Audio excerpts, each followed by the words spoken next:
മനുഷ്യരുടെ സകല പ്രശ്നങ്ങൾക്കും സുവിശേഷത്തിൽ പരിഹാരമുണ്ട്. അത് രോഗമായിക്കൊള്ളട്ടെ, സാമ്പത്തിക പ്രതിസന്ധി ആയിക്കൊള്ളട്ടെ, കുടുംബകലഹമായിക്കൊള്ളട്ടെ, ഒരു മനുഷ്യൻ്റെ ജീവിതത്തിൽ വരുന്ന ഏത് പ്രശ്നത്തിനും കർത്താവിൻ്റെ വചനത്തിൽ പരിഹാരമുണ്ട്. വചനത്തിന് പരിഹരിക്കാൻ പറ്റാത്തതായ ഒരു പ്രശ്നവും ഒരു മനുഷ്യൻ്റെയും ജീവിതത്തിൽ ഇതുവരെ ഉണ്ടായിട്ടില്ല, ഉണ്ടാകത്തുമില്ല ഇനി. പക്ഷെ ഇത് സാധാരണക്കാരായ ആൾക്കാർ അവരോട് ഈ രീതിയിൽ പറഞ്ഞാൽ അവർക്ക് മനസ്സിലായി എന്ന് വരില്ല. എന്നാൽ സുവിശേഷം പ്രഘോഷിക്കപ്പെടുമ്പോൾ അത് കേൾക്കാൻ അവർ തയ്യാറായാൽ, സുവിശേഷം കേൾക്കുമ്പോൾ യേശു അവരുടെ ഉള്ളിൽ വരികയാണ്, വചനമായി ദൈവം അവരുടെ ഉള്ളിൽ വരികയാണ്. നിശ്ചയമായിട്ടും അവരുടെ സകല പ്രശ്നങ്ങൾക്കും ദൈവത്തിന് പരിഹാരം വരുത്തുവാനായിട്ട് കഴിയും. അതിന് സാധിക്കുന്നത് സുവിശേഷ പ്രഘോഷണത്തിലൂടെയാണ്. എല്ലാ പരിമിതികളുടെയും ആ അതിരുകൾക്കപ്പുറത്തേക്ക് സുവിശേഷം പ്രഘോഷിക്കുവാനായിട്ടുള്ള ഒരു വിളി തനിക്ക് ലഭിച്ചു കഴിഞ്ഞപ്പോൾ തെരുവോരങ്ങളിലേക്ക് പോയി അവിടെ കണ്ണിൽ കണ്ട സകല ആൾക്കാരോടും അവരുടെ ജാതി നോക്കാതെ, മതം നോക്കാതെ, അവരുടെ മറ്റ് സാഹചര്യങ്ങളൊന്നും നോക്കാതെ കണ്ണിൽ കാണുന്നവരോടൊക്കെ സുവിശേഷം പറഞ്ഞ് ജീവിക്കുന്ന ഒരു വ്യക്തിയെ നമ്മൾ കഴിഞ്ഞ എപ്പിസോഡിൽ പരിചയപ്പെട്ടു. ബ്രദർ ഔസേപ്പച്ചൻ, ചെറുനിലം, കോഴിക്കോട്. ഈ എപ്പിസോഡിൽ അദ്ദേഹം തൻ്റെ ജീവിത അനുഭവങ്ങളുടെ തുടർച്ച നമ്മളോട് പങ്കുവയ്ക്കുകയാണ്. ബ്രദറെ, സ്വാഗതം. ഈ സുവിശേഷം പ്രഘോഷിക്കാനായിട്ട് പോകുമ്പോൾ കയ്യിലൊന്നും എടുക്കാതെയാണല്ലോ പോകുന്നത്. ഈശോ പറഞ്ഞതുപോലെ തന്നെ 2 ഉടുപ്പ് നിങ്ങൾ കരുതണ്ട, പോക്കറ്റിൽ ബാലൻസ് ഒന്നും വേണ്ട, ഒന്നുമില്ലാതെ പോകുന്നു അല്ലേ? അപ്പോൾ ആ സമയത്ത് നമുക്ക് ചെലവുകൾക്കൊക്കെ പണമൊക്കെ ആവശ്യം വരും. എങ്ങനെയാണ് ആ സമയത്തൊക്കെ ഈ കരുതൽ, ദൈവത്തിന്റെ പരിപാലന കണ്ടിട്ടുള്ളത്? അങ്ങനെയുള്ള അവസരങ്ങളിലൊക്കെ നമ്മൾ ആവശ്യപ്പെടാതെ തന്നെ ആൾക്കാർ കടന്നു വന്ന് പോക്കറ്റിലിട്ടിട്ട് പോകുന്ന സംഭവങ്ങൾ, കയ്യിൽ കൊണ്ടുവന്നിരുന്ന സംഭവങ്ങൾ ആരോടും ചോദിച്ചിട്ടില്ല? ചോദിച്ചിട്ടുണ്ട്, ഇല്ലെന്ന് പറയുന്നില്ല, ചോദിച്ചിട്ടുണ്ട്. പക്ഷേ പല നിർണായക ഘട്ടങ്ങളിലും ചോദിക്കാതെ കിട്ടിയെന്നുള്ളതാണ്. ചോദിക്കാതെ നമ്മളെ സഹായിച്ചു എന്നുള്ളതാണ്. ഒരിക്കലും ഞങ്ങൾ വയനാട്ടിലെ ഒരു 2 ദിവസത്തെ പ്രോഗ്രാമിന് വേണ്ടി പോയി. അപ്പോൾ എൻ്റെ കൂടെ ഉള്ളവരൊക്കെ വേലയും കൂലി ഇല്ലാത്തവരാ. ചായ കുടിക്കണം, ചോറിടണം, വൈകുന്നേരം കിടക്കണം, ഇങ്ങനെയൊക്കെയുള്ള ഒരുപാട് ചെലവുകളുണ്ട്. അതായത് ഞാൻ ആദ്യമൊക്കെ പോകുമ്പോൾ ഒറ്റയ്ക്കായിരുന്നല്ലോ പോകുന്നത്. പിന്നീട് കുറച്ചുപേർ കൂട്ടത്തിൽ കൂടി വന്നു. അത് വർഷങ്ങൾക്ക് ശേഷമാണ്. ഞാൻ ഏതാണ്ട് ഒരു 10-12 വർഷക്കാലം ഞാൻ ഒറ്റയ്ക്ക് നടന്ന സുവിശേഷം പറഞ്ഞു. അത് കാസർഗോഡ് മുതൽ നെയ്യാറ്റിൻകര വരെ പറഞ്ഞു. കാസർഗോഡ് മുതൽ നെയ്യാറ്റിൻകര വരെ പറഞ്ഞു, ഒറ്റയ്ക്ക് നടന്ന സുവിശേഷം പറഞ്ഞു. ഒരാളും എന്റെ കൂടത്തിൽ കൂടാൻ തയ്യാറായില്ല. അപ്പൊ ആ സമയത്ത് ഇങ്ങനെ തെരുവുകളിൽ കൂടെ ഒക്കെ പോകുമ്പോ ഈ കുടുംബത്തിന്റെ കാര്യങ്ങളൊക്കെ എങ്ങനെ നടന്നു? കുടുംബത്തിന്റെ കാര്യങ്ങളൊക്കെ എനിക്ക് കൃഷിയും കാര്യങ്ങളൊക്കെ, പഠിത്തവും എല്ലാം ഭാര്യ നോക്കിക്കോളും. പിന്നെ എനിക്ക് കൃഷിയും കാര്യങ്ങളും ഉണ്ട്. അത്യാവശ്യം സമ്പത്ത് വീട്ടിലുണ്ടായിരുന്നു. അത് പറമ്പിൽ ആദായം എടുത്തു കഴിഞ്ഞാൽ അത് അതേപടി കൊണ്ടുവന്ന് മേശക്കകത്ത് വെക്കും. അത് ഭാര്യയ്ക്കും മക്കൾക്ക് ഇഷ്ടം പോലെ എടുക്കാം. അതിനുള്ള സഹായം അവരുടെ ആവശ്യങ്ങൾ അവർ നടത്താൻ വേണ്ടി അത് ഫ്രീ ആയിട്ട് അവിടെ വെച്ച് കൊടുത്തേക്കുക. അപ്പോൾ അങ്ങ് വീട്ടിൽ നിന്ന് പോയാൽ എത്ര ദിവസമൊക്കെ കഴിഞ്ഞായിരിക്കും തിരിച്ചു വീട്ടിൽ വരുന്നത്? ഒരാഴ്ച കൂടുതൽ അങ്ങനെ നീണ്ടുപോകാറില്ല. കൂടുതൽ ഞാൻ ഈ ധ്യാന ടീമുകളുടെ ഒക്കെ കൂടുതൽ പോകുമ്പോൾ വൈകുന്നേരങ്ങളിൽ അച്ഛന്മാരുടെ അനുവാദം മേടിച്ച് അങ്ങനെ തെരുവിൽ പോയി പറയും. അപ്പോൾ അവിടെയുള്ള പ്രാർത്ഥനാ ഗ്രൂപ്പുകാരോട് ഞാനിങ്ങനെ വചനം പറയാൻ പോകുന്നുണ്ട്, ഒന്ന് കൂട്ടായിട്ട് വരാവോ, നിങ്ങൾ പറയുമൊന്നും വേണ്ട, നിങ്ങൾ മാറി നിന്നാൽ മതി, 10 ദിവസം പ്രാർത്ഥിച്ചാൽ മതി എന്ന് പറഞ്ഞാൽ കൊണ്ടുപോവുക. പറഞ്ഞു കഴിയുമ്പോൾ അവർക്ക് അല്പം കൃപ കിട്ടും. അപ്പൊ അവരടുത്ത് വരുന്ന ധ്യാന കേന്ദ്രങ്ങളിൽ പ്രസംഗിക്കാൻ പോകുമ്പോഴും അങ്ങേക്ക് ഉള്ളിന്റെ ഒരു ബോധ്യമുണ്ട്, ഞാൻ ശരിക്കും തെരുവിൽ പ്രസംഗിക്കേണ്ട വ്യക്തിയാണ്. അങ്ങനെ തെരുവിലേക്ക് പോകുമായിരുന്നു. അപ്പൊ ആദ്യകാലങ്ങളിലൊക്കെ അധികം ആൾക്കാരൊന്നും കൂടെ ഇല്ലായിരുന്നു. 10-12 വർഷക്കാലം ഒറ്റയ്ക്കാ പോയിക്കൊണ്ടിരുന്നത്. പിന്നീട് ഈ വയനാട്ടിൽ ചെന്നപ്പോ കൂട്ടുകാരൊക്കെ ആയിട്ട് പോയപ്പോ എന്ത് സംഭവിച്ചെന്നാ പറഞ്ഞു? വയനാട്ടിൽ ചെന്നപ്പോഴേ അന്ന് ഞങ്ങളവിടെ ഒരു ധ്യാന സെന്ററിൽ കിടക്കാന്നാ വിചാരിച്ചിരുന്നത്. പക്ഷെ ആ ധ്യാന സെന്റർ ഞങ്ങളെ പരിചയപ്പെടുത്താന്ന് പറഞ്ഞ ആളിനൊന്നും വരാൻ പറ്റിയില്ല. അപ്പോൾ ഞങ്ങൾ അവിടെ ഒരു പള്ളിയിലിരുന്ന് കുറച്ചു നേരം ഇരുന്ന് പ്രാർത്ഥിച്ചു. അപ്പോൾ സമയം രാത്രി ആയിക്കൊണ്ടിരിക്കുക. എന്നാൽ പള്ളിയിൽ തന്നെ കിടക്കാം എന്ന് വിചാരിച്ച് അച്ഛൻ്റെ റൂമിൽ ചെന്നപ്പോൾ അച്ഛൻ 10 മണിക്കേ വരുള്ളൂ എന്ന് കൈക്കാരൻ പറഞ്ഞു. അപ്പോൾ എനിക്ക് ഒരു ചാക്കോച്ചേട്ടനുണ്ട്, കർണാടകയിൽ അദ്ദേഹം, പക്ഷെ അയാൾ വയനാട്ടുകാരനാണ്. വെറുതെ അയാളെ വിളിക്കാൻ തോന്നി, അദ്ദേഹത്തെ വിളിക്കാൻ തോന്നി. ചാക്കോച്ചേട്ടാ ഞങ്ങളിങ്ങനെ വയനാട്ടിൽ വചനം പറയാണ്, ചാക്കോച്ചേട്ടൻ്റെ എവിടെയാന്ന് ചോദിച്ചു. ഞാൻ ഈ ലത്തീംപള്ളിയോട് മെൻ്റൽ ഞാൻ പറഞ്ഞു ഞാൻ ഈ പള്ളിക്കകത്തോണ്ട്. ചാക്കോച്ചേട്ടാ വേഗം വരാൻ പറഞ്ഞു. ചാക്കോച്ചേട്ടൻ ഓടിക്കേറി വന്നു. നാളുകൾക്ക് ശേഷമാണ് ഈ വ്യക്തിയെ കോൺടാക്ട് ചെയ്യുന്നത്. അതെ, അല്ലല്ല, ഞങ്ങൾ ഇടയ്ക്കിടയ്ക്ക് കോൺടാക്ട് ചെയ്യുന്നതാണ്. പക്ഷെ അദ്ദേഹം നാഗവള്ളി എന്ന് പറഞ്ഞ സ്ഥലത്താണ്, കർണാടകയിൽ നാഗവള്ളി, മംഗലാപുരത്തിന്റെ 10-200 കിലോമീറ്റർ മറ്റേ അകലെയുള്ള. ഇപ്പൊ വിളിക്കുമ്പോ പള്ളിയുടെ തൊട്ട് മുമ്പ് പള്ളിയുടെ മുന്നിൽ, ഗേറ്റിന്റെ മുന്നിൽ പുള്ളി, ഞങ്ങൾ പള്ളിക്കകത്ത്. ഉടനെ അദ്ദേഹത്തിന്റെ ഒരു അളിയനുണ്ട് കല്ലൊടി എന്ന് പറഞ്ഞ ഇടവകയില്. ഉടനെ അങ്ങോട്ട് വിളിച്ചു, ഞങ്ങളൊരു 6 പേര് വരുന്നു, ഭക്ഷണം റെഡിയാക്കണം. ഞാൻ പറഞ്ഞു എൻ്റെ ചാക്കോച്ചേട്ടാ ഇപ്പം ബുദ്ധിമുട്ടിക്കുന്നത്, സന്ധ്യയായി, നമുക്കിവിടെ ഹോട്ടലിൽ നിന്ന് വല്ലതും കഴിച്ചിട്ട് പോകാം. അതിന് കുഴപ്പമൊന്നും തോന്നി. ഞങ്ങൾ അവിടെ ചെന്നപ്പം കോഴിയൊക്കെ ഒന്ന് നല്ല ഉപവാസമർത്ഥമായൊരു സദ്യ. പിറ്റേ ദിവസം രാവിലെ ഞങ്ങളെ നന്നായിട്ട് തീറ്റി കുടിപ്പിച്ചാവട്ടെ അവരെ. നമ്മുടെ കയ്യിൽ കരുതലൊന്നുമില്ല, കർത്താവ് നമുക്ക് വേണ്ടി മുന്നമേ കൂട്ടി കരുതി വെച്ചിരിക്കുക. അത് ഇതിന് പോകുന്ന സമയത്ത് എൻ്റെ 5 പൈസയില്ല. അപ്പോൾ എൻ്റെ ഒരു കസിൻ ബ്രദർ, അദ്ദേഹത്തെ ജോർജ് കുട്ടി എന്നാണ് വിളിക്കുക. ജോർജ് കുട്ടി എൻ്റെ പോക്കറ്റിൽ കൊണ്ടുവന്ന ഒരു കവർ ഇട്ടു, ചേട്ടൻ്റെ ശുശ്രൂഷയ്ക്ക് തിരിക്കട്ടെ എന്നും പറഞ്ഞു. ഞാൻ തുറന്നു നോക്കുമ്പോൾ 5000 രൂപ പോരെ, 2 ദിവസത്തേക്ക് ധാരാളം പോരെ, വണ്ടിയുടെ എണ്ണ അടിക്കാനും ചായ കുടിക്കാനും ചോറിനാനും അതുപോലെ. പക്ഷെ പോയ വഴിക്കും ആൾക്കാർ ഇങ്ങനെ കൊണ്ടുവന്ന് തന്നെന്നുള്ളതാണ്. അങ്ങയുടെ ഈ തെരുവ് പ്രസംഗങ്ങൾ കേട്ട് റിയൽ ആയിട്ടുള്ള മാനസാന്തരത്തിന്റെ അനുഭവങ്ങൾ അതെത്ര പേരൊക്കെ ഉണ്ടായിട്ടുണ്ട്? പ്രത്യേകിച്ച് ഈ തെരുവിൽ നിന്ന് ആദ്യമായിട്ടൊക്കെ വചനം കേൾക്കുന്ന വ്യക്തികൾ, അങ്ങനെയുള്ള അനുഭവങ്ങളുണ്ട്? അങ്ങനെയുള്ള അനുഭവങ്ങൾ ഉണ്ടോ എന്ന് ചോദിച്ചു കഴിഞ്ഞാൽ ഒത്തിരി പേരുടെ ചങ്കിൽ കുത്തുകൊണ്ട അനുഭവങ്ങൾ എനിക്ക് പറയാനുണ്ട്. ഒരിക്കല് ഒരു കോളേജിൻ്റെ ആക്ടിങ് പ്രിൻസിപ്പളായിട്ടിരുന്ന ഒരാൾ, അദ്ദേഹത്തിൻ്റെ വീട്ടിൽ യാദൃശ്യമായിട്ട് ഒരു കൂട്ടുകാരനായിട്ട് ചെന്നതാണ്. അന്നേരം അദ്ദേഹം എന്നെ പേര് വിളിച്ച് എന്നോട് സംസാരിക്കുന്നു. അപ്പോൾ ഞാൻ ചോദിച്ചു, സാറിനെ അറിയുമെന്ന് പറഞ്ഞു. എങ്ങനെയാന്ന് ചോദിച്ചു. തെരുവിൽ വചനം പറയുന്ന ആളല്ലേ, ഔസേപ്പച്ചനല്ലേ? ഞാൻ പറഞ്ഞു അതെ. ഞാനൊരു ദിവസം ടൗണിൽ ചെന്നപ്പോൾ ഔസേപ്പച്ചനെ നിന്ന് പ്രസംഗിക്കുന്നു, ഞാനത് മുഴുവൻ കേട്ടിട്ടാണ് പോകുന്നതെന്ന് പറഞ്ഞു. അപ്പോൾ ഞാൻ ചോദിച്ചു, സാറേ ഇത് ഉപകാരപ്രദമാണോ എന്ന് ചോദിച്ചു. അത് നിർത്തരുത്, എനിക്ക് വളരെ ഒരു ആക്ടിങ് പ്രിൻസിപ്പളായിട്ടിരുന്ന ആളാണ്. ഞാനൊരിക്കലും കോളേജിൽ ചെല്ലുമ്പോൾ അദ്ദേഹം പ്രിൻസിപ്പലിൻ്റെ പ്രിൻസിപ്പലിലായിട്ട് ഇദ്ദേഹം കസേരയിൽ ഇരിക്കുന്നത്. ആ മനുഷ്യനോട് പറയും, ഇത് നിർത്തരുത്, ഇത് ഉപകാരപ്രദമാണ്. അതിൽ കൂടുതൽ എന്താ വേണ്ടത്? പിന്നീട് ഒരിക്കൽ ഒരു മനുഷ്യൻ എന്നെ വിളിച്ചു. അദ്ദേഹത്തെ നിലം നോക്കി എന്നാണ് വിളിക്കുന്നത് നാട്ടുകാർ. ഉന്നത ഉദ്യോഗസ്ഥനാണ്, സർക്കാർ വാഹനമൊക്കെ ഉണ്ട്. അദ്ദേഹം കാറിൽ നിന്ന് ഇറങ്ങിയിട്ട് കുനിഞ്ഞ് പള്ളിയിലോട്ട് കയറും. കുനിഞ്ഞിറങ്ങി വന്ന് ആരുമായിട്ട് ബന്ധമില്ല. അദ്ദേഹം എന്നെ അടുത്ത് വിളിച്ചു, സബിച്ചാ എന്നാ കൊണ്ട് വിശേഷം? ഞാൻ ചോദിച്ചു, സാറിനെ അറിയോ എന്ന് ചോദിച്ചു. ആരോടും മിണ്ടാത്തൊരു വ്യക്തിയാണ്. ഞാൻ ചോദിച്ചു, എങ്ങനെയാണ് സാർ എന്നെ മനസ്സിലാക്കിയത്? എനിക്ക് ഒരു ദിവസം ഞാൻ എൻ്റെ ഓഫീസിലേക്ക് പോകുമ്പോൾ അവസാനത്തിന് ഒറ്റയ്ക്ക് നിന്ന് പ്രസംഗിക്കുന്നു. അവിടെ കൊന്തയും ബൈബിളും ഒക്കെ പിടിച്ച് പ്രസംഗിക്കുന്നു. സ്വാഗതം പറയാൻ ഒരാളില്ല, ആശംസ പറയാൻ ഒരാളില്ല, കൂടെ നിൽക്കാൻ ഒരാളില്ല, ഒറ്റയ്ക്ക് നിന്ന് പ്രസംഗിക്കുന്നു. എൻ്റെ ചങ്കിലത് തട്ടി. അപ്പോൾ എനിക്ക് നിരവധി പ്രശ്നങ്ങളുണ്ടായിരുന്നു. എൻ്റെ വീട്ടിൽ പ്രശ്നമുണ്ട്, ഓഫീസിൽ പ്രശ്നമുണ്ട്. ഞാൻ എങ്ങനെ മനസ്സിലെങ്ങനെയാണ് പോകുന്നത്. തുടർന്ന് എനിക്ക് പ്രാർത്ഥിക്കാൻ തോന്നിയെന്ന്. അതൊരു വലിയ മാനസാന്തരം. തീർച്ചയായിട്ടും വലിയൊരു മാനസാന്തരം.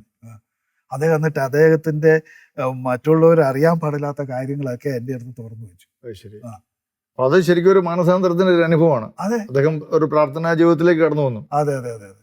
ഓക്കെ, ഇതുപോലെയുള്ള മറ്റ് അനുഭവങ്ങള് പിന്നീടും ഉണ്ടായിട്ടുണ്ടോ? പിന്നീടും ഉണ്ടായിട്ടുണ്ട്, പലയിടത്തും ഉണ്ടായിട്ടുണ്ട്. ഒരിക്കല് മറ്റേ ബാംഗ്ലൂര് ജയിലിൽ കിടന്നുകൊണ്ട് ഒരാള്, അയാൾ എങ്ങനെ ജയിലിൽ നിന്ന് ഫോൺ വിളിക്കാൻ പറ്റുമോ ഇല്ലോ എന്നുള്ളത് എനിക്കറിയത്തില്ല. അയാൾ പറയുന്നത് ഞാൻ ജയിലിൽ കിടക്കാന്നാ പറയുന്നത്, ഒരു ചെക്ക് കേസ് പ്രതിയായിട്ട് ജയിലിൽ കിടക്കുക. അപ്പം ഞാൻ ചോദിച്ചു എങ്ങനെ എൻ്റെ നമ്പർ കിട്ടി? അപ്പോൾ ഒരു ലീഫ്ലെറ്റ് കൊടുത്ത് എൻ്റെ ഫോൺ നമ്പർ ഉണ്ട്, ആ ഫോൺ നമ്പർ വെച്ച് വിളിച്ചതാ. ഞാൻ ഒരിക്കൽ കോഴിക്കോട് വന്നപ്പോൾ അവിടെ ഇന്ന് പ്രസംഗിക്കുന്ന കേട്ടു, അത് മുഴുവൻ ഞാൻ കേട്ടു, എനിക്കത് വളരെ ഇഷ്ടപ്പെട്ടു. ഞാൻ ഇന്ന് ജയിലിൽ കിടക്കാം, ബ്രദറെ എനിക്ക് വേണ്ടി പ്രാർത്ഥിക്കണേ. അദ്ദേഹം അത് സൂക്ഷിച്ചു വെച്ചിരിക്കുക. അങ്ങ് സുവിശേഷം പ്രഘോഷിക്കാനായിട്ട് പ്രത്യേകിച്ച് തെരുവിൽ പോയി പ്രസംഗിക്കുമ്പോൾ നമുക്കറിയാലോ, അതിന് പ്രത്യേകിച്ച് വരുമാനോ കാര്യങ്ങളോ ഒന്നും ഇല്ല. ഇപ്പോൾ നമ്മളെ ഏതെങ്കിലും ഒരു സ്ഥലത്ത് പ്രസംഗിക്കാൻ ക്ഷണിക്കപ്പെട്ട് നമ്മൾ അവിടെ ചെന്നാൽ അവർ ചിലപ്പോൾ നമുക്ക് ഒരു ടീയൊക്കെ തന്നിരിക്കും. ഇത് അങ്ങനെ ഒന്നുമില്ല. അങ്ങ് ഈ സുവിശേഷം പ്രസംഗിക്കാനായിട്ട് ഇറങ്ങുമ്പോൾ വീട്ടിലെ കാര്യങ്ങളൊക്കെ ദൈവം നടത്തി അത്യാവശ്യം വരുമാനമൊക്കെ ഉണ്ടായിരുന്നു പറഞ്ഞു. മക്കളുടെ പഠിപ്പ് കാര്യങ്ങളൊക്കെ എങ്ങനെ മുന്നോട്ട് പോയി? മക്കളുടെ പഠിപ്പൊക്കെ അവരൊക്കെ സ്വന്തം പഠിച്ച് ഈ നിലയിലെത്തി എന്നുള്ളത് പറയാം. എത്ര മക്കളുണ്ട്? എനിക്ക് 2 പെൺമക്കള്. അവരെന്ത് ചെയ്യുന്നു? അവര് മൂത്ത മോള് ഡോക്ടറാണ്, ഭർത്താവും ഡോക്ടറാണ്. അവർ രണ്ടുപേരും 2 മെഡിക്കൽ കോളേജിലാണ്. രണ്ടാമത്തെ മോള് കോളേജ് അധ്യാപികയായിരുന്നു. അവരുടെ കല്യാണം കഴിഞ്ഞ് ഗൾഫിൽ പോയി. പിന്നീട് അവൾ തിരിച്ചു വന്നിട്ടുണ്ട്. ഇവിടെ ഇപ്പൊ ഒരു കോളേജിൽ കയറാനായിട്ടുള്ള ഒരു ശ്രമം നടത്തിക്കൊണ്ടിരിക്കുന്നു. അത് അതായത് തരാൻ അങ്ങ് സുവിശേഷം പ്രഘോഷിക്കുവാനായിട്ട് ജീവിതത്തെ സമർപ്പിച്ചപ്പോൾ മക്കളുടെ ജീവിതത്തിൽ ദൈവത്തിന്റെ കരുതൽ കാണുകയാണ്. അതെ അതെ അതെ, അവര് ഒരു നല്ല നിലയിലെത്തി. അതെ അതെ അതെ. അതിന്റെ ഒരു ഉദാഹരണം പറയാനുള്ളത്, എൻ്റെ രണ്ടാമത്തെ മകള് തീരെ പഠിക്കുകയില്ലായിരുന്നു. അവള് പഠിത്തത്തിൽ വളരെ മോശമായിരുന്നു. 9ാം ക്ലാസ്സിൽ അവളുടെ റിസൾട്ട് തടഞ്ഞു വെച്ചതാ. അപ്പോൾ എൻ്റെ ഭാര്യ ചെന്നിട്ട് സിസ്റ്ററോട് പറഞ്ഞത്, ഞാൻ പഠിപ്പിച്ചോളാം, അവളെ തോപ്പിക്കരുത്.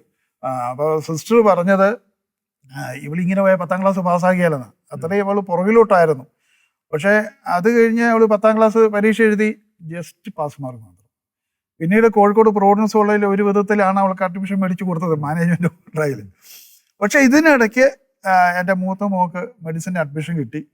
അപ്പോൾ എൻ്റെ ഉള്ളിൽ അന്നേരം ഒരു ഭാരം വന്നു. അവള് ഡോക്ടറായി ഉന്നത നിലയിലെത്തും, ഇവള് പഠിക്കാൻ വണ്ടിയായിട്ട് ഇങ്ങനെ നടന്നാൽ ഇവള് വേറൊരു അവസ്ഥയിലാവുമല്ലോ. അപ്പോൾ ഒരു ദിവസം രാത്രി മുഴുവൻ ഞാനിരുന്ന് പ്രാർത്ഥിച്ചു. എനിക്ക് തോന്നുന്നു രാത്രി 1 മണി 2 മണി വരെ ഇരുന്ന് പ്രാർത്ഥിച്ചെന്നാണ് തോന്നുന്നത്. അപ്പോൾ ഒരു സ്വരമാണോ ദർശനമാണോ എന്താണെന്ന് എനിക്ക് പറയാൻ പറ്റുന്നില്ല. അവൾ കോളേജ് അധ്യാപികയാവും.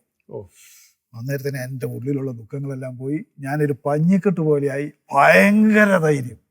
പിറ്റേ ദിവസം എല്ലാ ദിവസവും മക്കളുടെ തലയിൽ കൈവച്ച് പ്രാർത്ഥിച്ചു കൊടുക്കും. 2 മക്കളുടെയും തലയിൽ കൈവച്ച് പ്രാർത്ഥിച്ചു കൊടുക്കും.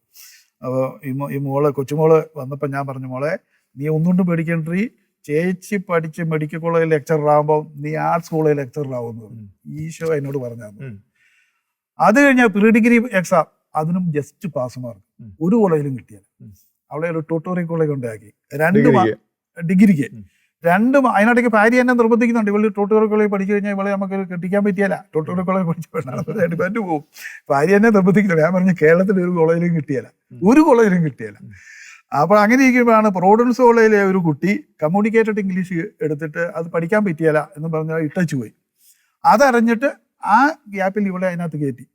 ഇവൾ പാസ്സാവുമെന്ന് ഞങ്ങൾ ആരും പ്രതീക്ഷിച്ചില്ല. പക്ഷേ ആ പരീക്ഷ ഹായ് മാർക്കിൽ അവൾ പാസ്സായി. ദേവരി കോളേജിൽ മെറിറ്റിൽ അവൾക്ക് MA കിട്ടി. പിന്നെ BEd M.Ed സെറ്റ് എല്ലാം നല്ല മാർക്ക്. ദൈവത്തിന്റെ പരിശുദ്ധാത്മാവ് അവരുടെ ബുദ്ധിയെ അങ്ങോട്ട് പ്രകാശിപ്പിച്ചു. അത് കഴിഞ്ഞ് അങ്ങേക്ക് പ്രാർത്ഥനയിൽ കിട്ടിയ ആ ഒരു ദർശനം. അതെ അതെ അതെ, ഇവള് കോളേജ് അധ്യാപികയാകും. അത് അതുപോലെ തന്നെ സംഭവിച്ചു. അപ്പൊ അതിൽ നിന്ന് ഒരു കാര്യം വ്യക്തമാണ്, ഈ മാതാപിതാക്കൾ മക്കൾക്ക് വേണ്ടി പ്രാർത്ഥിച്ചാൽ ദൈവത്തിന്റെ കൃപ ഈ മക്കളുടെ മേൽ ചൊരിയപ്പെടും. മക്കൾ ആരും നശിച്ചു പോകത്തില്ല. അത് അങ്ങയുടെ അനുഭവത്തിൽ നിന്ന് അങ്ങേക്ക് നല്ല ഉറപ്പാണ്. നല്ല ഉറപ്പാണ്. കാരണം നീണ്ട 17 വർഷം ഈ മകൾക്ക് വേണ്ടി ഞങ്ങൾ പ്രാർത്ഥിച്ചത്. അവൾക്ക് പഠിക്കാൻ ബുദ്ധി കിട്ടാൻ വേണ്ടിയിട്ട്, മെമ്മറി പവർ കിട്ടാൻ വേണ്ടിയിട്ട്. അത് തമ്പുരാൻ കൊടുത്തു. അത്ഭുതകരമായ രീതിയിൽ അവളെ ദൈവം ഇങ്ങനെ ഉയർത്തി. അവൾക്ക് ആദ്യം ഈ BEdും M.Edും സെറ്റും ഒക്കെ പാസ്സായി കഴിഞ്ഞാൽ അവൾക്ക് ഒരു NSS ഹൈസ്കൂളിലാണ് അവൾക്ക് കിട്ടത്. അപ്പൊ എന്റെ മനസ്സിലുണ്ടായിരുന്നു, കല്യാണം ആകുമ്പോൾ തന്നെ ഒരു കോളേജ് കിട്ടിയിരുന്നെങ്കിൽ എന്നൊക്കെ കഴിഞ്ഞാൽ മനസ്സിൽ ആഗ്രഹിക്കുമായിരുന്നു. പക്ഷെ അത്ഭുതകരമായിട്ട് കല്യാണത്തിന് മുമ്പ് തന്നെ അവൾക്ക് കോളേജ് ലെക്ചറായിട്ട് കിട്ടി. അങ്ങയുടെ ഈ പ്രഘോഷണത്തിൽ ഭാര്യ കൂടെ വന്നിട്ടുണ്ടോ എപ്പോഴെങ്കിലും? ഭാര്യയെ ഒരിക്കലും കൊണ്ടുപോകാൻ അവസരം കിട്ടിയില്ലെന്നുള്ളതാണ്. എന്ത് പറ്റി? ഇത്രയും വർഷങ്ങളായിട്ട് ഈ തെരുവിലൊക്കെ പ്രസംഗിക്കുമ്പോൾ ഭാര്യയെ കൂടെ ഒന്ന് ഒരു പ്രാവശ്യം കൊണ്ടുപോയിട്ടുണ്ട്. ഒരു പ്രാവശ്യം ക്രിസ്ത്യൻ കോളേജിന്റെ പിന്നില് അതിന്റെ ഫോട്ടോയൊക്കെ എടുത്തു വെച്ചിട്ടുണ്ട്. അപ്പൊ അവിടെ സംസാരിച്ചിട്ടില്ല. സംസാരിക്കാൻ പുള്ളിക്കാരത്തേക്ക് അങ്ങനെ സംസാരിക്കാൻ പ്രസംഗം ഒന്ന് കേൾക്കാനായിട്ട് വന്നു.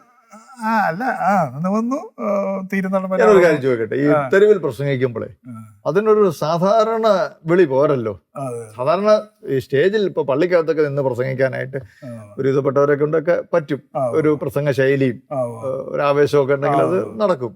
പക്ഷെ തെരുവിൽ പോയി സുവിശേഷം പ്രസംഗിക്കാന്ന് പറഞ്ഞാൽ അത് അത്ര എളുപ്പത്തിൽ നടക്കുന്നൊരു കാര്യമല്ലത്. ഒരു പരിചയമില്ലാത്ത ആൾക്കാരോട്. അപ്പൊ മനസ്സിലെങ്ങനെ ഒരു ധൈര്യമൊക്കെ സംഭരിക്കുന്നു? അല്ല, ഇത് മാമോദീസായിലൂടെ നമുക്ക് കിട്ടി.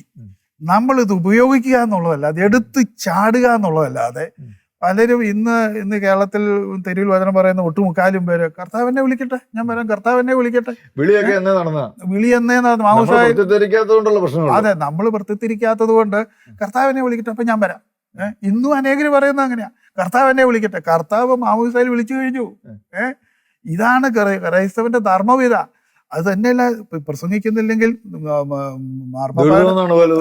ദുരിതം തന്നെയല്ല, നിത്യരക്ഷ അപകടത്തിലാന്ന് ഉള്ളതിന്റെ മാർപ്പാപ്പയുടെ ലേഖനം എന്റെ കയ്യിൽ ഇരിപ്പുണ്ട്. നിത്യരക്ഷ അപകടത്തില. അപ്പോൾ ഈ ഒരു ബോധ്യമില്ലെന്നുള്ളതാണ്. നിത്യജീവനെ കുറിച്ചുള്ള ബോധ്യം നമുക്ക് പലർക്കും ഇല്ലെന്നുള്ളതാണ്. ഈ ലോക ജീവിതം എന്ന് പറയുന്നത് ഇത് ഇന്ന് പത്രമൊക്കെ വായിച്ചു കഴിഞ്ഞാൽ ഒരു 60 മുതൽ 80 വരെ ശരാശരി കാണുന്നത്. അതിനുശേഷം തീർന്നു. പിന്നെ എങ്ങോട്ടാ പോകുന്നത് ഇത് മനുഷ്യൻ ചിന്തിക്കുന്നില്ല. അങ്ങേക്ക് ഇപ്പൊ എത്ര വയസ്സായി? എനിക്കിപ്പോ 68 ആകുന്നു. 68 വയസ്സായി. ഞാൻ പലരോടും ചോദിച്ചിട്ടുള്ള ഒരു ചോദ്യമുണ്ട്, ഈ പ്രോഗ്രാമിലല്ല അല്ലാതെ. ഇപ്പൊ ഞാനിപ്പോ ആ ഒരു ചോദ്യം ഇപ്പൊ ഈ പ്രോഗ്രാമിൽ അങ്ങോട്ട് ചോദിക്കുക. നമ്മളിൽ പലരും ഞാൻ കണ്ടിട്ടുള്ള സുവിശേഷ പ്രഘോഷകരില് ഒരു 60 വയസ്സൊക്കെ അങ്ങോട്ട് കഴിഞ്ഞു കഴിയുമ്പോൾ പലരും വിശ്രമ ജീവിതത്തിലേക്ക് പ്രവേശിക്കുകയാണ്. കാരണം അപ്പോഴത്തേക്ക് അവരൊരു നല്ല സേഫ് സോണിൽ എത്തുന്നുണ്ട്. എന്ന് പറഞ്ഞാൽ മക്കളൊക്കെ ഒരു നല്ല നിലയിലെത്തുന്നു, നല്ല വീട്, അത്യാവശ്യം സാമ്പത്തികമായ സുരക്ഷിതത്വം, ഇതൊക്കെ ആയി തീർന്നു കഴിയുമ്പോൾ പിന്നെ അവർ പതുക്കെ മക്കളെയൊക്കെ ഒന്ന് കളിപ്പിച്ച് വീട്ടിലെ കാര്യങ്ങളൊക്കെ നോക്കി അങ്ങനെ ഒരുപാട് ആൾക്കാർ, എല്ലാവരും അല്ല പക്ഷെ ഭൂരിപക്ഷം ആൾക്കാരും. എന്നാൽ മറ്റ് ചില വിഭാഗങ്ങളിലുള്ള ആൾക്കാർ അവര് പ്രഘോഷണം നിർത്തുന്നില്ലെന്ന് മാത്രമല്ല, അത് മരിക്കുന്നോടം വരെ കാട്ടിലെ കിടക്കുന്ന സമയത്ത് അവിടെ വെച്ച് എന്തെങ്കിലും പറഞ്ഞു കൊടുക്കാൻ പറ്റുമെങ്കിൽ അതും ചെയ്യും. പക്ഷെ നമ്മൾ പലപ്പോഴും ഒരു 10-60 വയസ്സൊക്കെ കഴിയുമ്പോൾ ഈ പ്രഘോഷണമൊക്കെ അങ്ങ് നിർത്തുക, പിന്നെ വിശ്രമത്തിൽ പ്രവേശിക്കുക. എന്താ കാരണം? അതാന മണ്ടത്തരവാ. 1ാം ക്ലാസ്സിൽ പരീക്ഷ എഴുതാൻ പോകുന്ന പോലെയാണോ 2ാം ക്ലാസ്സിൽ എഴുതുന്നത്? 2ാം ക്ലാസ്സിൽ എഴുതുന്ന പോലെയാണോ SLC എഴുതുന്നത്? SLC എഴുതുന്ന അതുപോലെയാണോ മെഡിസിന് പഠിക്കാൻ പോകുമ്പോൾ എഴുതുന്നത്? അപ്പോൾ രാത്രി മുഴുവൻ ഉറക്കളച്ചിരുന്ന് പഠിച്ചിട്ടാണ് മെഡിസിനൊക്കെ പരീക്ഷ എഴുതാൻ പോകുന്ന കുട്ടികൾ പോകുന്നത്. അപ്പോൾ ഏറ്റവും വലിയ പരീക്ഷയാണ് മരണം എന്ന് പറയുന്നത്. മരണസമയം ഏറ്റവും വലിയൊരു പരീക്ഷയാണ്. ആ കടമ്പ കടക്കണമെങ്കിൽ കഴിഞ്ഞ കാലങ്ങളിൽ പ്രസംഗിച്ചതുപോലെ പോരാ. 60 വയസ്സ് കഴിഞ്ഞാൽ കുറേ കൂടെ തീക്ഷണമായിട്ട് പ്രസംഗിക്കണം, അല്ലെങ്കിൽ നിത്യരക്ഷ അപകടത്തില്ല. ഇവന്റെ കൃപയെല്ലാം ചോർന്നു പോവും. ഇത് പ്രയോഗിക്കേണ്ടിരുന്നു കഴിഞ്ഞ് കഴിഞ്ഞാല് പശു പുല്ല് തിന്നിട്ട് അത് അയവിറക്കിയില്ല, ചത്തുപോകും. അപ്പൊ രാവിലെ ഭക്ഷണം കഴിക്കുന്നു, കിടന്നുറങ്ങുന്നു, ഉച്ചയ്ക്ക് ഭക്ഷണം കഴിക്കുന്നു, കിടന്നുറങ്ങുന്നു, പിത്തം പിടിച്ച് ചത്തുപോയി എന്ന് പറഞ്ഞതുപോലെ നമുക്ക് കിട്ടിയത് കൊടുത്തുകൊണ്ടിരുന്നാലേ കർത്താവ് പുതിയ പുതിയ കുറവുകൾ കൊണ്ട് നമ്മളെ നിറയ്ക്കുള്ളൂ. അതായത് അസപ്പിച്ചാണ്ടും പറഞ്ഞു വരുന്നത് പ്രായം കൂടുന്നതിനനുസരിച്ച് നമ്മുടെ വേല വർദ്ധിപ്പിച്ചുകൊണ്ടിരിക്കണം. ചത്ത് കിടക്കുമ്പോഴും വചനം പറയണം, ചത്ത് കിടക്കുമ്പോഴും. അപ്പൊ നമുക്ക് ഈ പ്രായമായവർക്ക് ഒരു 10-70 വയസ്സൊക്കെ ആയി, അവർക്ക് ഇനി പ്രഘോഷിക്കാനായിട്ടുള്ള മേഖലകൾ എങ്ങനെയാ? ഇപ്പൊ എല്ലാവർക്കും തെരുവിൽ പോയി പ്രസംഗിക്കാൻ അത്ര സാഹചര്യം അത്ര അനുവദനീയമല്ലല്ലോ. അല്ല, എന്നോട് ഇത് പല അച്ഛന്മാരും ചോദിക്കാറുണ്ട്, ഇത് എങ്ങനെ ഇത് സാധിക്കുന്ന അച്ഛാന്ന്. അല്ല, സാധിക്കുന്ന അവസരപ്പച്ചാന്ന് എന്നോട് പല അച്ഛന്മാരും ചോദിച്ചിട്ടുണ്ട്. ഞാൻ അച്ഛന്മാരോടൊക്കെ പറഞ്ഞു, അച്ഛാ ഇത് വളരെ നിസ്സാരമാണ്. ആദ്യം ഒരു മൈക്ക് മേടിക്കുക, മൈക്ക് മേടിച്ചിട്ട് പ്രാർത്ഥിച്ച് വീട്ടിൽ നിന്ന് ഇറങ്ങുക, ആളെ കാണുമ്പോൾ മൈക്ക് ഓൺ ചെയ്തങ്ങ് തുടങ്ങിക്കോളുക. ഇത് വളരെ നിസ്സാരമാണെന്ന് പറഞ്ഞു. ഞാൻ എല്ലാവരോടും പറയുന്നത് അങ്ങനെയാ. ഇത് നമ്മളൊന്ന് ഇറങ്ങിയാൽ മതി, ഇറങ്ങിയ കർത്താവ് കൊണ്ടു നടന്നോളും. അങ്ങയുടെ ഈ പ്രസംഗം കേട്ടിട്ട്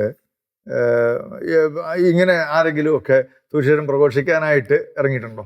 കൊടക്കച്ചറ ധ്യാന കേന്ദ്രത്തിലെ ഒരു കൗൺസിലർ, ഒരു ചാക്കോച്ചേട്ടൻ, കൊല്ലപ്പള്ളി കൊടുമ്പുഴി ധ്യാന കേന്ദ്രത്തിലെ കളത്തലച്ചൻ്റെ കൊടുത്ത് ഒരു ധ്യാനത്തിന് ഞാൻ പോയപ്പോഴ് ഈ തിരുപ്രസംഗത്തെക്കുറിച്ച് ഞാൻ ഏത് വിഷയം തന്നാലും, ആറ്റം ബോബിനെ കുറിച്ച് ഉള്ള വിഷയം തന്നാലും, ചക്കക്കുരുവിനെ കുറിച്ചുള്ള വിഷയം തന്നാലും ഞാൻ അതിനിടയ്ക്ക് ഈ തെരുവൊന്ന് കയറ്റും, ഏത് വിഷയം തന്നാലും. അപ്പോൾ അവിടെ ഞാൻ ഈ തെരുവ് കയറ്റി പറഞ്ഞു. അപ്പോൾ ഈ ചാക്കോച്ചേട്ടൻ ഇത് കേട്ടു. ചാക്കോച്ചേട്ടൻ അതിൽ നിന്ന് പറഞ്ഞത് ഉൾക്കൊണ്ട് ഒരു മൈക്ക് മേടിച്ച് ചാക്കോച്ചേട്ടൻ പ്രസംഗം തുടങ്ങി. കോട്ടയത്ത് ചെന്നപ്പോൾ ഈ ചാക്കോച്ചേട്ടനോട് ഞാൻ ചോദിച്ചു, ചാക്കോച്ചേട്ടൻ എങ്ങനെയാ തോന്നി? ഇത് ഔസേപ്പച്ചനായ കാരണം എന്ന് പറഞ്ഞു. ഔസേപ്പച്ചൻ്റെ അന്നത്തെ ആ ധ്യാന സെന്ററിൽ ആ പ്രസംഗം കേട്ടിട്ടാണ് ഞാൻ ഇറങ്ങിയെന്ന് പറഞ്ഞു. അങ്ങനെ എത്ര പേര് ഇറങ്ങി, എത്ര പേര് അത് കഴിഞ്ഞ് എന്നെ വിളിച്ചു. ഇപ്പം കോഴിക്കോട് തന്നെ പലരും വന്ന് ഞാൻ അവരെ കൊണ്ടുപോയി വചനം പറയിപ്പിച്ച് വചന പ്രഘോഷകരാക്കി വിട്ടിട്ടുണ്ട്. എത്ര പേരെ വിട്ടിട്ടുണ്ട്. അവര് ധാരാളം ആൾക്കാർ വന്നിട്ടുണ്ട്. വന്ന ആൾക്കാർ ഒട്ടുമുക്കാലും എങ്ങനെയാ ഒത്തിരി പേര് ഈ മേഖലയിൽ ഇറങ്ങിയിട്ടുണ്ട്. ശരി. കേരളത്തിൽ അങ്ങോളം ഇങ്ങോളം ഒരുപാട് തെരുവ് പ്രസംഗർ ഇപ്പൊ ഉണ്ടോ? ഉണ്ട്. ധാരാളം ആൾക്കാരുണ്ട്. ഈ കോവിഡിന്റെ കാലഘട്ടത്തിൽ ഇങ്ങനെ പോയി പ്രസംഗിക്കാനൊന്നും പറ്റിയിട്ടുണ്ടോ? കോവിഡ് കാലത്തും കോട്ടയം ഭാഗത്തും പിന്നെ കോഴിക്കോടൊക്കെ ഞാൻ ഇടയ്ക്കിടയ്ക്ക് ഞാൻ പോകുമായിരുന്നു. പലർക്കും വീട്ടിൽ നിന്ന് ഇറങ്ങാൻ പേടിയായിരുന്നു. പിന്നെ പോലീസിന്റെ കർക്കശ നിയന്ത്രണങ്ങളൊക്കെ ഉണ്ടായിരുന്നു. തെരുവിൽ ജനങ്ങളും ഇല്ലായിരുന്നു, ബസ്സില്ല. അവ പക്ഷെ എന്നാലും ഞാൻ ഇടയ്ക്ക് പോയി എവിടെയെങ്കിലും ഒരു കോർണറിൽ പോയി ഞാൻ ഇടയ്ക്ക് പ്രസംഗിക്കുമായിരുന്നു. ഈ ആഴ്ചയിൽ അവസാനം പ്രസംഗിച്ചതോടെ ഇന്നലെ കോഴിക്കോട് ടൗണില് ഒരു ജോർജിയസ് മാഷും കൂടി ഞങ്ങൾ കോഴിക്കോട് ടൗണിൽ വചനം പറഞ്ഞു. വേണ്ട ഒരു 1000-ലധികം വചനോത്സവം ഞങ്ങൾ രണ്ടുപേരും കൂടെ വിതരണം ചെയ്തു. ഇന്നലെ കോഴിക്കോട് ടൗണിൽ സുവിശേഷം പ്രസംഗിച്ചിട്ടാണോ ഇന്നിപ്പോ തൃശ്ശൂരേക്ക് വന്നത്? അതെ അതെ അതെ. ഓ ശരി. ഇപ്പോഴും ആൾക്കാർ സുവിശേഷം കേൾക്കാൻ താല്പര്യം കാണിക്കുന്നുണ്ടോ? തീർച്ചയായിട്ടും. പലരും ഇങ്ങനെ അഭിപ്രായപ്പെടുന്നത് കേട്ടിട്ടുണ്ട്. ഈ കൊറോണയ്ക്ക് ശേഷം ആൾക്കാരുടെ വിശ്വാസമൊക്കെ ഇടിഞ്ഞു പോയി, പള്ളിയിലേക്ക് ഇനിയും പോകാൻ ആൾക്കാർ താല്പര്യമില്ല, ഇനി ധ്യാന കേന്ദ്രങ്ങളിലേക്കൊന്നും ജനങ്ങളെ ഒട്ടും പ്രതീക്ഷിക്കണ്ട, അങ്ങനെയൊക്കെ പലരും പറയുന്നുണ്ട്. പക്ഷെ അതത്ര വാസ്തവമാണെന്ന് എനിക്ക് തോന്നുന്നില്ല.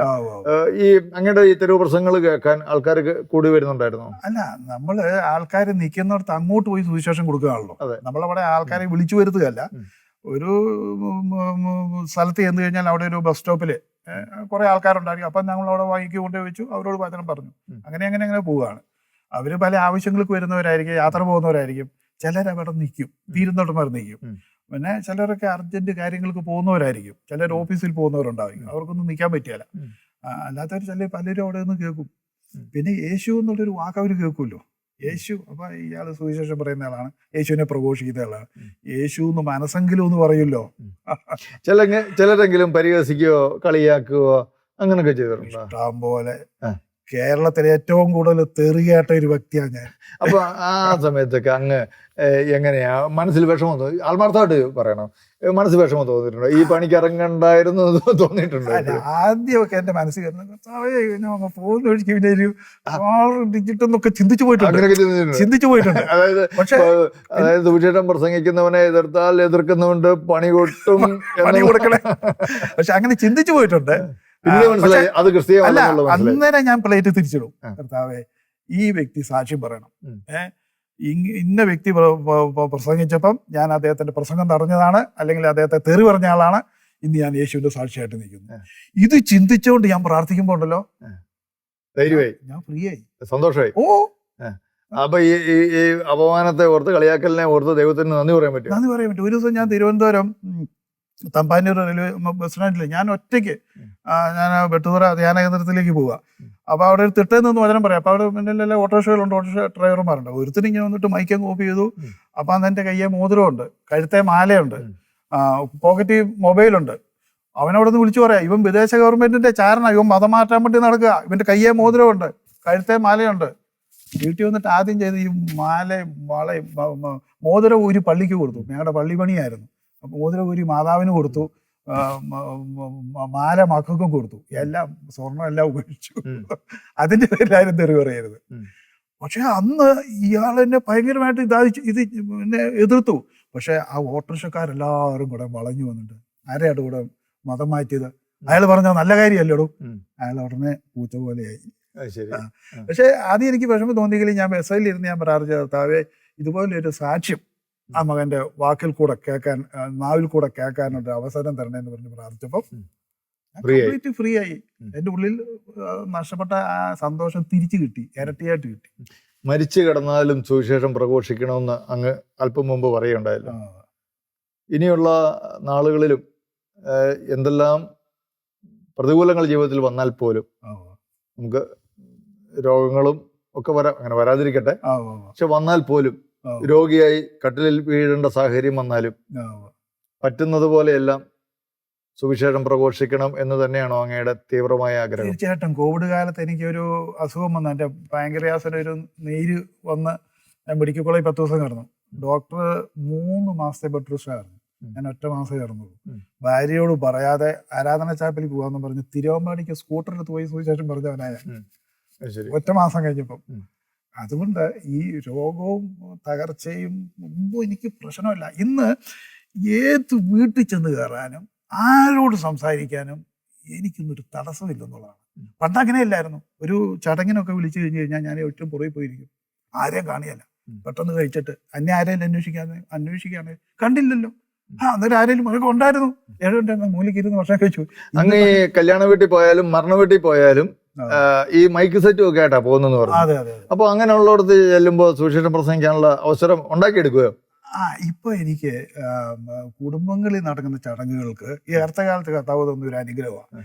ആദ്യം എൻ്റെ ഭാര്യയുടെ അമ്മായിമ്മ ആണ്ടിനെ അവിടുത്തെ വികാരിയച്ഛൻ പറഞ്ഞു, അപ്പം സുവിശേഷം പറഞ്ഞോളാൻ പറഞ്ഞു. അപ്പം ധാരാളം ആൾക്കാരുണ്ടായിരുന്നു. എനിക്ക് ഒരു അരമുക്കാൽ മണിക്കൂർ ഞാൻ സുവിശേഷം പറഞ്ഞെന്ന് എനിക്ക് തോന്നുന്നത്. അപ്പം ഈ കരിസ്മാറ്റിക് തമ്മിലത്തെ ഇഷ്ടമില്ലാത്ത എൻ്റെ ഒരു ബ്രദർ ഉണ്ടായിരുന്നു. പക്ഷെ നല്ല മനുഷ്യനാണ് അദ്ദേഹം, നിഷ്കളങ്കനായ ഒരു മനുഷ്യൻ, ഒരു കള്ളത്തോടും ഇല്ലാത്ത മനുഷ്യനാണ്. പക്ഷെ കരിസ്മാറ്റിക് എന്ന് പറഞ്ഞാൽ അദ്ദേഹത്തിന് ഇഷ്ടമല്ല. അത് എപ്പോഴും തിരക്കിന്ന ആളാ. പുള്ളി ആദ്യം വന്നിട്ട് ഇതെങ്ങനെ പറഞ്ഞു ചോദിച്ചു. ഞാൻ പറഞ്ഞു, ചേട്ടാ ഇതാണ് പരിശുദ്ധാത്മാവ്.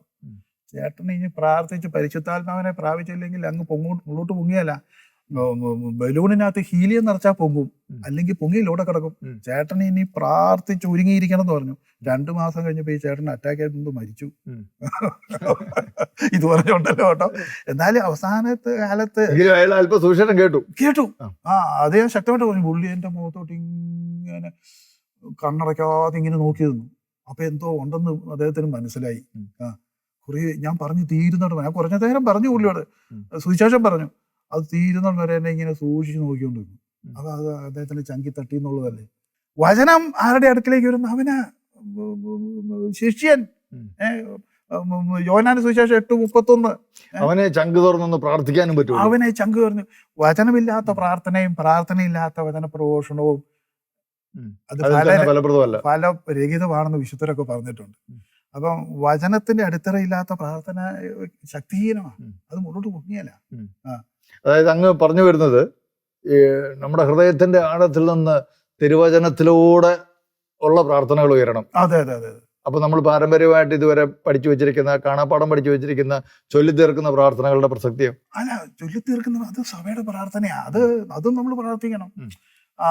നമുക്ക് ഇപ്പം കുടുംബ പ്രാർത്ഥനയുണ്ട്, സമൂഹ പ്രാർത്ഥനയുണ്ട്, പള്ളിയിൽ വിശുദ്ധ കുർബാനയുണ്ട്, കുമ്പസാരമുണ്ട്, കുദാശകളുണ്ട്. ഇതിൽ ഏതാ നമുക്ക് മാറ്റി നിർത്താൻ പറ്റുന്നത്? ഒന്നും നമുക്ക് മാറ്റി നിർത്താൻ പറ്റത്തില്ല. എന്നാൽ ഇതിനോടെല്ലാം കൂടെ നമുക്ക് വചനാധിഷ്ഠിതമായി തന്നെ നമ്മൾ പ്രാർത്ഥിക്കാൻ പഠിക്കണം. അതെ അതെ അതെ, വചനാധിഷ്ഠിതമായിട്ട് നമ്മൾ പ്രാർത്ഥിക്കാൻ പഠിക്കണം ഈ കൂടെ. അപ്പൊ അത് വാസ്തവത്തിൽ പഠിച്ച് പ്രാർത്ഥിക്കുന്നതല്ല, അത് നമ്മുടെ അനുഭവമാണ്. ഒരു ഗ്ലാസ് ചായ എന്ന് പറഞ്ഞാൽ അതിനകത്ത് ചായപ്പൊടി മാത്രമേ ഉള്ളൂ. അതിനകത്ത് പാലുണ്ട്, പഞ്ചസാരയുണ്ട്, വെള്ളമുണ്ട്, എല്ലാം ഉണ്ട്. ഇതെല്ലാം കൂടെ കൂടുമ്പോൾ ചായ ആകുന്നത്. എന്തു പറഞ്ഞാല് സഭാത്മക പ്രാർത്ഥനയെ ഒരിക്കലും നിഷേധിക്കാൻ പറ്റത്തില്ല. അതിനെ നമ്മൾ അതിന്റെ ഗൗരവത്തിലെടുത്ത് പ്രാർത്ഥിക്കണം. വിശുദ്ധരോടുള്ള പ്രാർത്ഥനകള് ഇതൊക്കെ വളരെ പ്രധാനപ്പെട്ടതാണ്. വിശുദ്ധരൊക്കെ നമ്മളെ സ്വർഗത്തിലിരുന്ന് പ്രാർത്ഥിച്ച് സഹായിക്കും. ഒരു സുവിശേഷ പ്രഘോഷണ സംസ്കാരം നമ്മുടെ സഭയിൽ ഇനിയും രൂപപ്പെട്ടു വരേണ്ടതിൻ്റെ ആവശ്യകതയെക്കുറിച്ച് അങ്ങ് ബോധവാനാണോ? നമ്മുടെ പള്ളികളിൽ ധ്യാന കേന്ദ്രങ്ങളിലൊക്കെ പോയി സുവിശേഷം പ്രഘോഷിക്കുന്നത് താരതമ്യേന വളരെ എളുപ്പമുള്ള കാര്യമാണ്. അവിടെ ചെല്ലുമ്പോൾ നമുക്ക് നല്ല സ്വീകാര്യത കിട്ടുന്നുണ്ട്, നല്ല ഭക്ഷണം കിട്ടുന്നുണ്ട്, പോരാൻ നേരത്തെ ഒരു കവർ കിട്ടുന്നുണ്ട്. അപ്പൊ അതൊക്കെ വളരെ പോസിറ്റീവ് നല്ല കാര്യങ്ങളാണ്. പക്ഷെ ഈ തെരുവിൽ പ്രഘോഷിക്കാൻ പോയി കഴിഞ്ഞാൽ ഇതൊന്നും കിട്ടില്ല എന്ന് മാത്രമല്ല, ചിലപ്പോൾ നല്ല ചീത്തയും തെറിയൊക്കെ പ്രതിഫലമായിട്ട് കിട്ടിയെന്നും വരും. എന്നാൽ അതിനെയെല്ലാം അതിജീവിച്ച് തെരുവിൽ നമ്മുടെ കർത്താവ് എന്താ പറഞ്ഞത്? നിങ്ങൾ ലോകമെങ്ങും പോയി പറയാനാ പറഞ്ഞു, അല്ലേ? അങ്ങോട്ട് എന്ന് പറയാൻ, ഇങ്ങോട്ട് വിളിച്ച് ആൾക്കാരോട് പറയാനല്ല പറഞ്ഞു, അങ്ങോട്ട് പോയി പറയാനാ. അപ്പൊ അങ്ങനെ ഒരു സംസ്കാരം ഇനിയും രൂപപ്പെട്ടു വരേണ്ടതിന്റെ ആവശ്യകത എങ്ങനെയാണ് അത് സാധ്യമാവുക അങ്ങയുടെ കാഴ്ചപ്പാടിൽ? അല്ല, ഇതിനെക്കുറിച്ച് നമ്മൾ ബോധവൽക്കരിക്കുക എന്നുള്ളതാണ് ആദ്യം. ഇന്ന് നമ്മുടെ അന്തരീക്ഷം എല്ലാം മലിനമാണ്. നമുക്കിന്ന് ധൈര്യത്തോടെ ശ്വാസോച്ഛ്വാസം ചെയ്യാൻ പറ്റത്തില്ല, ഒരു വെള്ളം കുടിക്കാൻ പറ്റത്തില്ല. കാർഷിക മേഖലയെല്ലാം തകർന്നു കിടക്കുന്നു, എല്ലാം രോഗാതുരമാണ്. അതുപോലെ ഇന്ന് ഏതൊരു മനുഷ്യനും സംസാരിക്കുമ്പോൾ ഏറ്റവും കൂടുതൽ ഉപയോഗിക്കുന്നത് ഒരു വാക്ക് രക്ഷയില്ല എന്നാ.